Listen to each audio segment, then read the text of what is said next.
আমি তো মনে করি এখানে একটা পাঠক সমাবেশের মতো একটা জায়গা হবে। আমি ওই দিন মাসুদ ভাই নামে একজন আমিন বাড়ি একটা লোক আছে, ওনাকে নিয়ে আমি ঢাকা যাচ্ছিলাম। তো আমি জিজ্ঞেস করলাম, আপনার মেয়েকে কেন আপনি দেবিদ্বার রাখেন না? মানে ওনার একটা মেয়ে আছে ক্লাস 8 বা 9 পড়ে, যে আপনার মেয়েকে আপনি দেবিদ্বার কেন রাখেন না?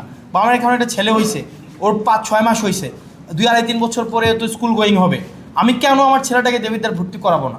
যেই কারণে করাবো না, এগুলো আমার ফুলফিল করাটাই হচ্ছে আমার দায়িত্ব। আমি বাজারটাকে উঠাই দিতে চাচ্ছি না, তো উনি এই বাজার উঠানোর অনেকে আমার বিরোধিতা জানাচ্ছে। তখন আমি জিজ্ঞেস করলাম যে আপনি বাজারটা উঠানোর যে আপনি বিরোধিতা জানাইতেছেন, আপনি দেখেন তো আপনি যেখানে বাজার করেন ঢাকাতে, ওইখানে এই ধরনের পরিবেশ আছে কিনা? বা আপনি যে স্কুলগুলোতে বিরোধিতা করতেছেন যে এখানে ওই বেটাকে কমিটি দিতে হবে, আপনি যে স্কুলে আপনার মেয়েটাকে পড়ান ওইখানে এই ধরনের কমিটি আছে কিনা? অর্থাৎ আমাকে যেটা করতে হবে, একটা সামগ্রিক এটার খলনলচে বুঝেন তো, এই খলনলচেটা পাল্টাইতে হবে। প্রত্যেকটা স্টেক হোল্ডারের মধ্যে ক্ষুধা ক্রিয়েট করতে হবে, ছাত্রদের মধ্যে ক্ষুধা ক্রিয়েট করতে হবে, শিক্ষকদের মধ্যে ক্ষুধা ক্রিয়েট করতে হবে, স্টেক হোল্ডারদের মধ্যে ক্ষুধা ক্রিয়েট করতে হবে।